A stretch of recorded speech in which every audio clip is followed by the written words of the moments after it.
बिस्मिल्लाहिर्रहमानिर्रहीम। अस्सलाम वालेकुम स्टूडेंट्स।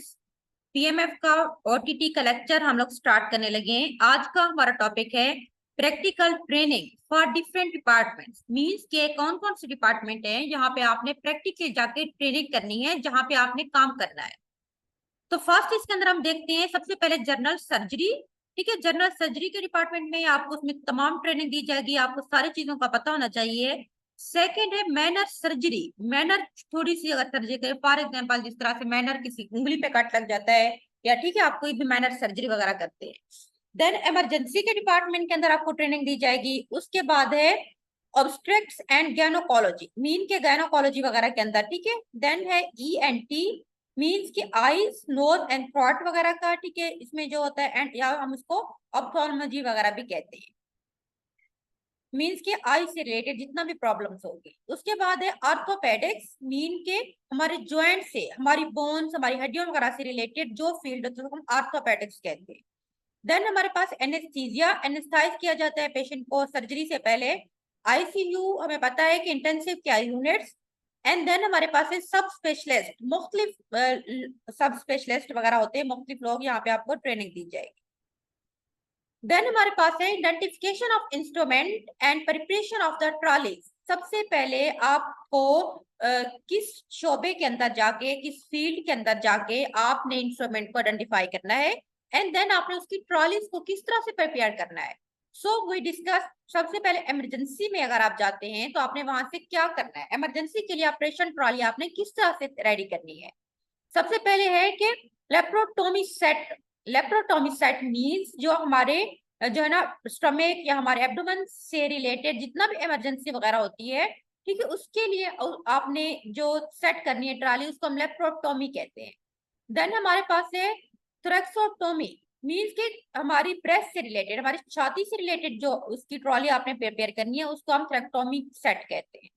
देन हमारे पास है सुप्राप्यूबिक जो होती है कैस्ट्रोटोमी, मीन्स के हमारा मसाने से रिलेटेड ऑपरेशन के लिए उसको हम सुप्राप्यूबिक जो होती है सेटोस्टोमी कहते हैं, मीन्स सिस्ट को रिमूव करना मसाने में से।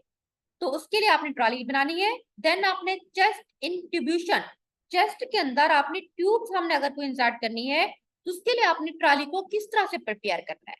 देन हमारे पास आ जाती है venesection. Vein section mean veins, mean हमने अपनी जो है ना वीन्स के अंदर जो होता है ड्रिप किस तरह लगानी है, उसके लिए आपने ट्रॉली सेट करनी है। देन आता है अपेंडेक्टोमी, मीन के अपेंडिक्स का ऑपरेशन करना है, उसको किस तरह हमने रिमूव करना है, तो उसके लिए आपने एक प्रिपेयर द ट्रॉली। देन है फ्रैक्चर फिक्सेशन, अगर कोई बोन्स वगैरह जॉइंट फ्रैक्चर हो गया, आपने उसको किस तरह फिक्स करना है, उसके लिए आपने ट्रॉली प्रिपेयर करनी है। देन बर होल, ठीक है, बर होल्स मीन्स अगर हमने अब स्कल्स का, खोपड़ी वगैरह का अगर हमने ऑपरेट करना है तो उसके लिए हमने किस तरह से ट्रॉली को प्रिपेयर करना है।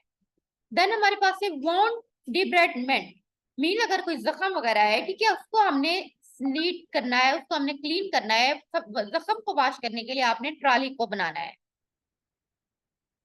ये तो आपने इमरजेंसी के अंदर जो जो आपने काम करने हैं।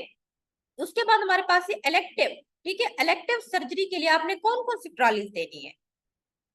इसके लिए हमने देखना है सबसे पहले कोलसेस्ट्रोएक्टोमी, मींस के आपने जो गाल ब्लेडर की सर्जरी करनी है उसमें से आपने कोई भी वहां पे सिस्ट वगैरह है आपने उसको रिमूव करना है, उसके लिए आपने ट्रॉली को किस तरह से प्रिपेयर करना है। देन हमारे पास है थायराइडटेक्टोमी, मींस के थायराइड ग्लैंड्स को आपने रिमूव करना है। उसके बाद हमारे पास है हर्नियोटोमी एंड हर्नियोथेरेपी। हर्निया के, ठीक है, पेट्स, हमारे पेट्स के अंदर जो से रिलेटेड जो भी ऑपरेट्स वगैरह उसके लिए आपने ट्रॉली बनानी है। उसके बाद है मास्टेक्टोमी, मींस जो ऊपर वाला हमारी ब्रेस्ट, हमारी छाती का जो ऊपर वाला पार्ट होता है उसके ऑपरेट करने के लिए आपने उसकी ट्रॉली को किस तरह से प्रिपेयर करना है। देन हमारे पास है नेफ्रेक्टोमी, मींस अगर हमने अपने आपने अपने जो है ना गुद्दे वगैरह में से किसी भी चीज को रिमूव करना है, उसके लिए आपने ट्रॉली बनानी है। उसके बाद हमारे पास है वजीकोलेथोटोमी, मींस कि आपने जो मसाने वगैरह की पथरी को निकालने के लिए आपने ट्रॉली बनानी है। उसके बाद है प्रोस्टेक्टोमी, मीन प्रोस्टेट ग्लैंड्स को अगर आपने रिमूव करना है, ठीक है। उसके बाद है एसएमआर। एसएमआर मींस जो हमारे नोज के दरमियान एक बॉल होती है उसके लिए हमने ट्रॉली बनानी है। उसके बाद है टॉन्सिलटेक्टोमी, मींस टॉन्सिल्स जो कि गले के उदूद वगैरह होते हैं उसको हमने किस तरह से रिमूव करना है। देन हमारे पास है मास्टियोडेक्टोमी, ठीक है। मास्टियोडेक्टोमी मीन जबड़े की, ठीक है, हमारे जो मैंडिबल्स हैं वगैरह उस पार्ट से हमने किस तरह से उसको ऑपरेट करना है, इसके लिए आपने ट्रॉली बनानी है। उसके बाद है कैटार्टिक सर्जरी, अगर कैटार्टिक सर्जरी कहते हैं सफेद मोतिया अगर हो गया है तो। उसके बाद है ऑर्बिटल, उसके बाद रेटिनल सर्जरी, रेटिना लेयर्स होती है आंख के पीछे वाली साइड की तरफ, ठीक है, उसके लिए आपने सर्जरी करने के लिए ट्रॉली बनानी है। उसके बाद है ऑर्बिटल सर्जरी। ऑर्बिटल्स मीन हमारे आंख के इर्द गिर्द जो होल होता है जिसको हम ऑर्बिट्स कहते हैं, उसकी अगर सर्जरी करनी है आपने उसके लिए ट्रॉली बनानी है। देन हमारे पास है कैस्केरियन सेक्शन, ठीक है, जिसको हम सी सेक्शन भी कहते हैं, मीन्स के जब डिलीवरी ऑपरेशन के थ्रू बच्चे की डिलीवरी वगैरह की जाती है उसको हम सिजेरियन या उसको हम सी सेक्शन भी कहते हैं। उसके बाद हमारे पास है हेस्टेरेक्टोमी, मीन्स हमने जो है ना जो डिलीवरी करानी है उसको आप सिंपल वर्ड्स में कह सकते हैं कि बच्चा दानी के ऑपरेशन की ट्रॉली। उसके बाद है डायलेशन, एंड उसके बाद होते हैं कॉटे, मीन जो हमारे पास मुख्तलिफ जो डायलिसिस वगैरह करते हैं, ठीक है, उसके लिए आपने ट्रॉली बनानी है। उसके बाद हेमरेज, ठीक है, उसमें एक्टोमी में क्या होता है कि अगर बवासीर का जो है ऑपरेशन करना है। उसके बाद फेस्ट्यूल एक्टोमी मीन्स फेस्टोला, ठीक है, उसका ऑपरेशन करना है। उसके बाद ज्वाइंट रिप्लेसमेंट अगर आपने करनी है कोई भी उससे रिलेटेड जो भी आपने ऑपरेट करना है उसके लिए आपने ट्रॉली बनानी है। देन हमारे पास है कि स्पाइनल प्लस एपिडोरल ब्लॉक, ठीक है, स्पाइनल से रिलेटेड जो भी हमने करना है ऑपरेट वगैरह करना है स्पाइनल कॉर्ड से रिलेटेड, तो उसके लिए आपने ट्रॉली को प्रिपेयर करना है। देन हमारे पास है लेप्रोस्कोपिक सर्जरी, ठीक है, उसके लिए आपने ट्रॉली बनानी है। ये तो आपने हमारे पास कुछ इक्विपमेंट्स थे मुख्तलिफ ऑपरेशन के आपको नाम पता होना चाहिए कि इसके लिए आपने ट्रॉली को प्रिपेयर करना है, ये सारी ट्रेनिंग आपको दी जाएगी। Then identification of materials, materials जो ऑपरेशन में यूज होते हैं आपने उनको किस तरह से आइडेंटिफाई करना है। आइडेंटिफिकेशन ऑफ द मटेरियल्स में identification of different suture materials, ठीक है, मुख्तलिफ सुचर मटेरियल मीन जिस तरह नीडल्स वगैरह होती हैं, ठीक है, उसके लिए हम लोग जो मुख्तलिफ स्टिचेस वगैरह लगाने के लिए यूज करते हैं, तो उसमें सबसे पहले प्लेन एंड क्रोमिक वहां पे कैटगट्स होती हैं, ठीक है, उसके बाद प्रोलीन, उसके बाद वेक्ट्रल, नायलॉन, सिल्क के बने हुए बैंडेज वगैरह होती हैं। ये सारी चीजों को ना आपको आइडेंटिफिकेशन का पता होना चाहिए। उसके बाद है डिफरेंट टाइप्स ऑफ फ्लूइड्स जो कि आपने ऑपरेशन में यूज करने हैं, उनको आपको आइडेंटिफाई करने का उनके बारे में आपको नॉलेज होना चाहिए। पहले हमारे पास है एसोटोनिक फ्लूइड्स जिसमें 5% डेक्सट्रोज है। उसके बाद सोडियम क्लोराइड, ठीक है, डेक्सट्रोज सोडियम क्लोराइड। उसके बाद हमारे पास है ड्रिंकर सोल्यूशन वगैरह, ये सारे मुख्तलिफ फ्लूइड्स हैं। उसके बाद है प्लाज्मा एक्सपेंडर्स जो होते हैं उसमें हमारे पास हेमिसल्ट आ जाता है, उसके बाद जेलेटिन आ जाता है, अल्बुमिन वगैरह, इन तमाम के आइडेंटिफिकेशन का आपको पता होना चाहिए। देन हमारे पास है हेपोडर्मिक नीडल्स, सिरिंज एंड कैनोलास वगैरह मुख्तलिफ एप्लेंसेज मुख्तलिफ जो ऑपरेशन के दौरान यूज होते हैं, उनमें एंडोट्रेकल ट्यूब्स, एयरवे, ठीक है, ट्यूब्स वगैरह का है वो बैग्स होती हैं। उसके बाद मेगल्स फॉरसिप्स होती हैं, नेसोगेस्ट्रिक ट्यूब्स होती हैं, ठीक है। देन हमारे पास फुले कैथेटर्स होते हैं, इंट्रावेनस किनोला वगैरह होते हैं, सर्जिकल ग्लव्स, उसके बाद प्रोटोस्कोप, ठीक है, इन तमाम मुख्तलिफ जो हमारे पास इंस्ट्रूमेंट वगैरह होते हैं इनको आपको यूज उनके आइडेंटिफिकेशन को आपको पता होना चाहिए। देन हमारे पास है स्टेरिलाइजेशन एंड एंटीसेप्सिस।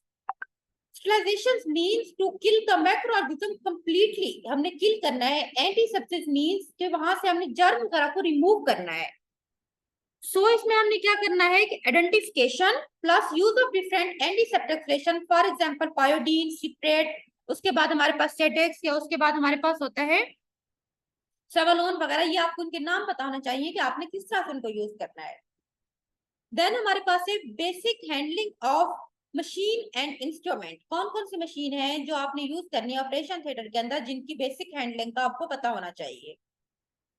फर्स्ट हमारे पास एनेस्थीसिया की मशीन, ठीक है, एनेस्थीसिया क्योंकि मेन आपको काम होता है तो उसमें आपको पता होना चाहिए कि वेंटिलेटर के मशीन के बारे में आपको पता होना चाहिए।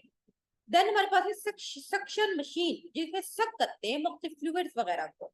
मोनिटर्स क्या होते हैं, ठीक है, इन तमाम चीजों का। उसके बाद है डेलिकेट इंस्ट्रूमेंट्स, कुछ इंस्ट्रूमेंट होते हैं जिनका आपको पता होना चाहिए, फॉर एग्जांपल ब्रोंकोस्कोप, ठीक है, जो कि ब्रोंको कंस्ट्रक्शन अस्थमा के पेशेंट में यूज होता है। देन हमारे पास है सेस्टोस्कोप, मीन सिस्ट को रिमूव करने के लिए जो यूज होते हैं। लेप्रोस्कोप, ठीक है, एब्डोमेन वगैरह के से रिलेटेड होते हैं। उसके बाद है सिग्माइडस्कोप, गैस्ट्रो स्टमक से रिलेटेड। उसके बाद कोलोनस्कोप, कोलन से रिलेटेड, ठीक है, जो भी है। प्रोटोस्कोप्स वगैरह ये मुख्तलिफ इंस्ट्रूमेंट हैं जिनके बारे में आप इनको यूज करने, इनके बारे में पता होना चाहिए।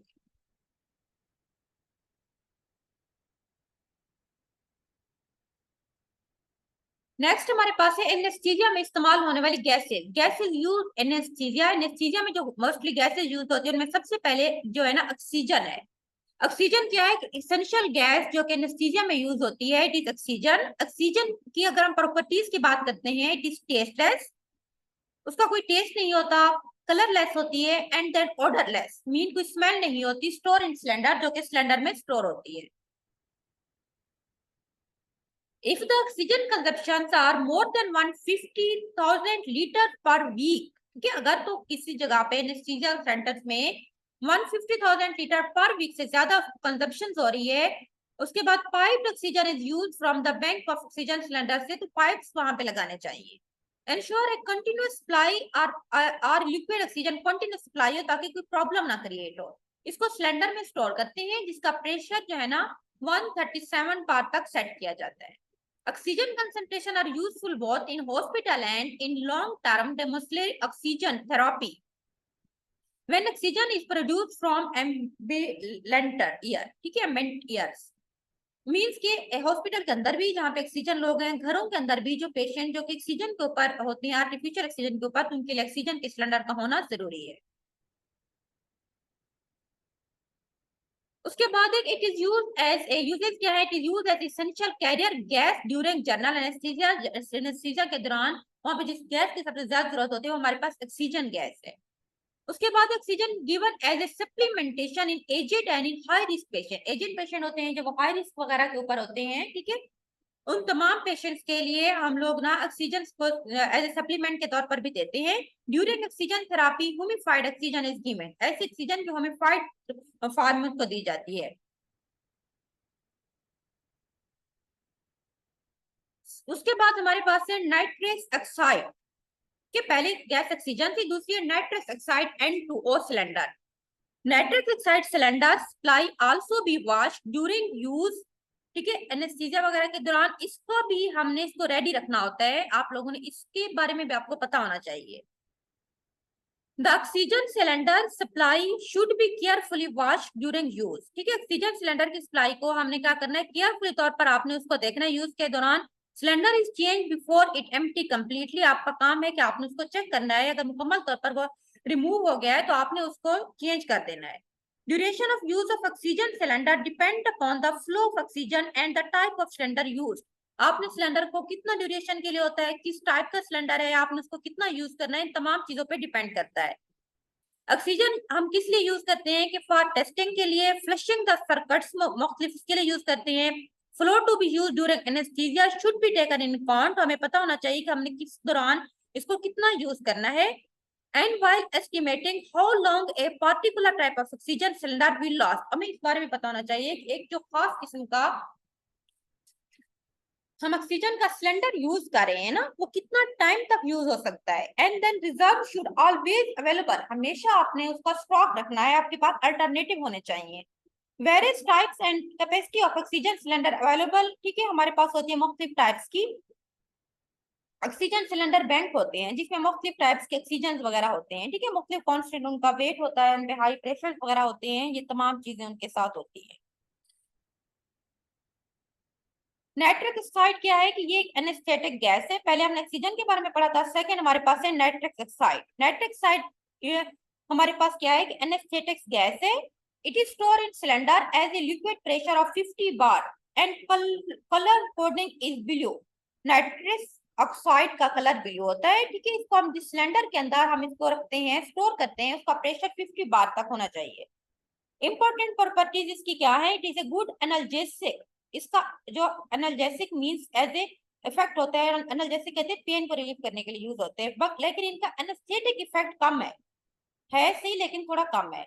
It is essential to administer a minimum of 30% oxygen while giving एंटो, इसीलिए अगर हम साथ में नाइट्रिक ऑक्साइड देते हैं तो ऑक्सीजन हमें कम देनी पड़ती है। It should not be use as sole anaesthetic anaesthesia, कभी भी इसको अकेला आपने यूज नहीं करना, ठीक है। इट इज इंपॉर्टेंट पॉइंट्स कि आपने इसको हमेशा ऑक्सीजन के साथ एडमिनिस्टर करना है। It can be use with other inhalation agents के साथ भी हम इसको दे सकते हैं। At the termination of anaesthesia 100% oxygen should be administered to avoid diffusion hypoxia. जब एनेस्थीसिया खत्म होने वाला है ना, तो आपने 100% ऑक्सीजन प्रोवाइड करनी है ताकि पेशेंट जो है ना वो हाइपोक्सिया की कंडीशन में ना चला जाए। हाइपोक्सिया मीन बिल्कुल ऑक्सीजन की कमी हो जाना।